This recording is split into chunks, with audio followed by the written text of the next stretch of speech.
नमस्कार दोस्तों, मेरे पौधों की दुनिया में आपका स्वागत है। आप देख रहे हैं किरण की बागवानी और आज हम आपको दिखाने जा रहे हैं कि सर्दियों के जो छोटे छोटे फ्लावर्स होते हैं ना सुंदर से, जैसे कि डायंथस हो गया, ये पिटूनिया हो गया, इसकी जो छोटी छोटी सीडलिंग्स हम लाते हैं इस तरह से।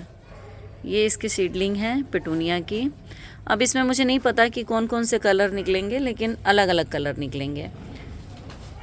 अब ये फूल आने के बाद हमें पता चलेगा। और अगर हम इससे थोड़ी सी बड़ी पौध होती है ना, जो छोटी छोटी थैलियों में आती है, वो भी ला सकते हैं। उसमें आपको फ्लावर्स का पता चल जाता है। तो मैं तो सिर्फ ये छोटे छोटे सीडलिंग्स लाई हूँ, जो मुझे काफ़ी सस्ते पड़ते हैं। 10 रुपये की एक सीडलिंग मिलती है।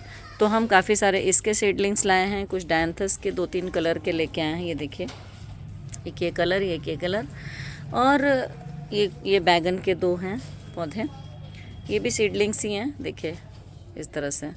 तो इनको जब हम लाते हैं ना, तो वैसे ये मोरिंगा है, जिसको सहजन की फली या ड्रमस्टिक भी कहते हैं। ये बहुत फ़ायदेमंद है हेल्थ के लिए, इसके बहुत सारे बेनिफिट्स हैं।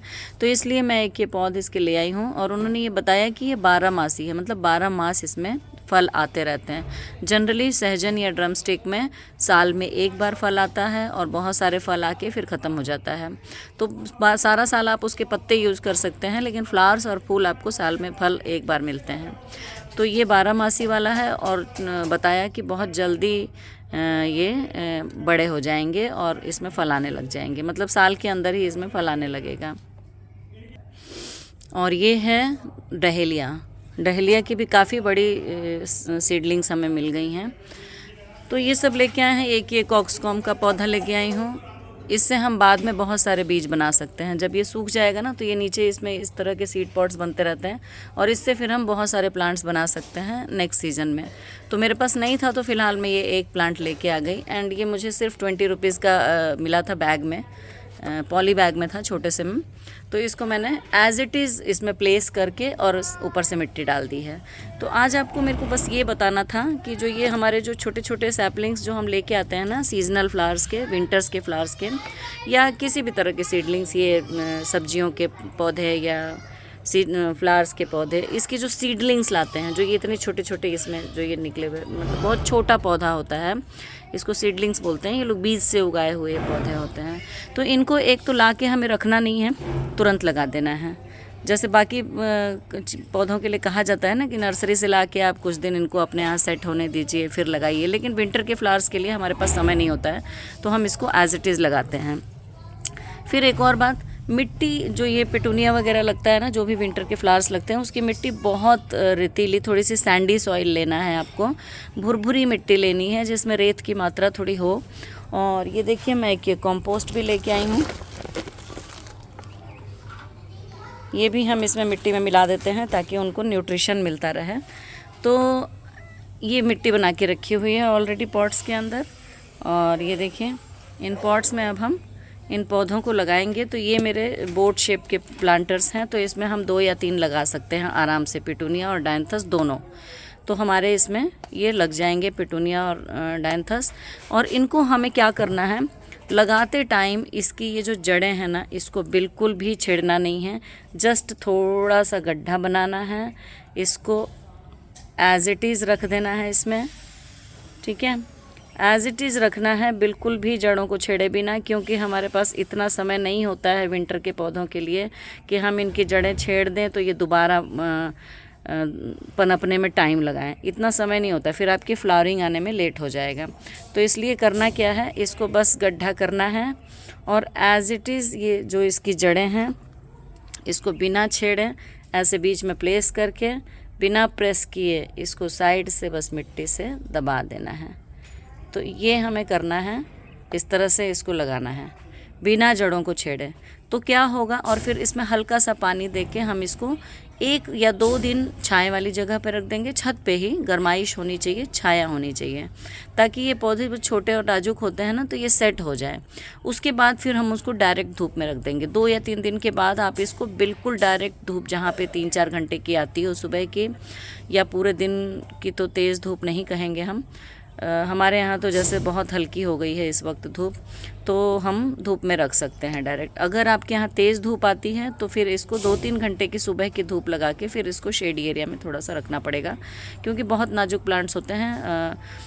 और पिटूनिया के साथ एक और है कि हम इसकी जड़ों को पूरा नहीं दबाएंगे, थोड़ा सा ऊपर रखते हैं ताकि इसकी जड़ें ख़राब ना हो, प्लांट ख़राब ना हो। अगर हम ज़्यादा मिट्टी में दबा देंगे ना, बहुत सारा मिट्टी में दबा देंगे, देखिए इसको मैंने इतना ही दबाया है जो ऊपर की लेयर दिख भी रही है उसकी, तो इतना ही हमें दबाना है ताकि इसकी प्लांट गलने ना लगे। पानी की वजह से और मिट्टी गीली होने की वजह से प्लांट गलने ना लगे, इसलिए हमें क्या करना है, बस इसको ऊपर ऊपर सॉफ्टली रखना है और किनारे से मिट्टी से दबा देना है। बहुत ज़्यादा डीप अंदर नहीं करना है। सभी प्लांट्स को हमने इसी तरह से लगाना है, हल्का सा पानी देना है, शेडी एरिया में रख देना है। तो 2-3 बातों का खास ख्याल रखिए इसमें। एक तो आपकी मिट्टी बहुत भुरभुरी होनी चाहिए, थोड़ा इसमें कंपोस्ट मिला हुआ होना चाहिए, मतलब 10 to 20% कंपोस्ट काफ़ी है, क्योंकि मेरी मिट्टी पहले से ही काफ़ी ऑर्गेनिक इसमें मैटर होता है। इसमें बहुत सारे लीव्स वगैरह जो होते हैं ना, जैसे मैं अभी दिखाती हूँ आपको इस गमले में मैंने क्या किया है। मिट्टी अगर मैं हटाऊँगी ना तो आपको दिखाई देगा, ये मैंने पूरा मिट्टी को, गार्डन का जो वेस्ट होता है ना, सूखे पत्ते वत्ते, वो सारा भर के, और तब एक पतली सी लेयर, मुश्किल से 2 से 3 इंच की लेयर मैंने सिर्फ मिट्टी की डाली है, जिस पे कि ये सीडलिंग्स लग जाएंगे। तो नीचे क्या होगा, वो जो नीचे मैंने डाला है ना गार्डन वेस्ट, सूखे पत्ते वगैरह, वो नीचे दबते चले जाएंगे, सड़ते चले जाएंगे। फिर बाद में हमें जब खाद वाद डालने की ज़रूरत पड़ेगी तो हम ऊपर से डाल देंगे मिट्टी थोड़ी, और अगर हमें कम लगेगी, दब जाएगी मिट्टी, तो हम और अपनी सॉइल मिक्स जो बनाते हैं, जैसे मिट्टी, कंपोस्ट और रेत मिला के जो हम सॉइल मिक्स बनाते हैं, थोड़ा सा आप नीम खली वगैरह डाल सकते हैं अगर डालना चाहते हैं तो। अगर आप अपने पौधों को धूप में अच्छे से रख रहे हैं ना, तो आपको कोई फंजीसाइड या नीम खली की ज़रूरत पड़ती नहीं है, लेकिन अगर आपको मन है तो आप डाल सकते हैं थोड़ा बहुत। तो ऐसे ही धीरे धीरे ये दबता चला जाएगा, इस पर हम पौधा लगा देंगे और फिर क्या होगा, मिट्टी भरते चले जाएंगे। तो बस ये 2-4 बातों का ख्याल रखना होता है। एक तो हमें इसकी जड़ें नहीं हिलने देना है, ऊपर लगाना है थोड़ा सा, बहुत ज़्यादा डीप नहीं लगाना है, और पानी डाल के हल्का सा शेडी एरिया में रखना है इसको 2-3 दिन, छत के ऊपर ही। फिर उसके बाद आप इसको धूप में रखिए, डायरेक्ट धूप में ये ग्रो करेंगे पौधे। धूप इसको बहुत ज़रूरी है। हम बिल्कुल छाया में रख के अगर हम ये उम्मीद करेंगे ना कि ये फूलों के पौधे हैं, ये सभी फूलों के पौधे हैं, तो फूलों के पौधों को हमें धूप में रखना है, नहीं तो ये ग्रो नहीं करेंगे, इसमें कलियां नहीं बनेंगी। अभी मुझे लगता है कि ये 15 से 20 दिन में हमें इसमें कलियां नज़र आने लग जाएंगी, तब मैं आपको इसकी अपडेट ज़रूर दिखाऊंगी। और हमें क्या करना है, जब ये सेट हो जाए, पौधा बढ़ने लगे, तो फिर हमें लगे ना कि साइड से ब्रांचेस निकलने जैसी हो रही हैं, तो हमें थोड़ा सा इसके टिप को पिंचिंग कर देना है, जिससे कि इसके साइड में भी बहुत सारी ब्रांचेस आएँ। और पिटूनिया तो वैसे ही बहुत फैलता है और बहुत सारे बिल्कुल छतरी की तरह इसमें बन जाता है ये पौधा और फूल आते हैं। तो इस बोट शेप वाले प्लांटर में अगर मैं 3 पौधे लगाऊंगी ना, तो ये पूरा भर जाएगा मुश्किल से 1 महीने के अंदर। और ये हमें फरवरी से मार्च तक इसमें फ्लावरिंग हमें मिलती है। सेम यही डायंथस का भी हाल है, जैसा उसका मिट्टी तैयार करना है सेम वैसे ही करना है। इसके सीडलिंग्स को भी ऐसे ही मिट्टी में हल्का सा दबाना है और इसको थोड़ा सा शेडी एरिया में रखना है। ये भी हमें मार्च अप्रैल तक फूल देते हैं। थोड़ा जब बहुत तेज़ धूप पड़ने लग जाती है तो छाए में रख दो थोड़ा सा, तो ये आगे भी फूल देते रहते हैं। मतलब ये पूरा साल हमें करीब करीब फ्लावर्स देते रहते हैं। तो ये हम सब अब लगा देंगे इनको और मैं आपको टाइम टाइम पर इसका अपडेट देती रहूँगी। मैंने सोचा कि एक इम्पॉर्टेंट जानकारी आपको देनी चाहिए, तो मैंने दी आपको। आप ज़रूर लगाइए विंटर फ्लावरिंग प्लांट्स और सर्दियों में सुंदर सुंदर फूलों के मज़े लीजिए और अपने जीवन को फूलों जैसा महकाइए, सुंदर बनाइए।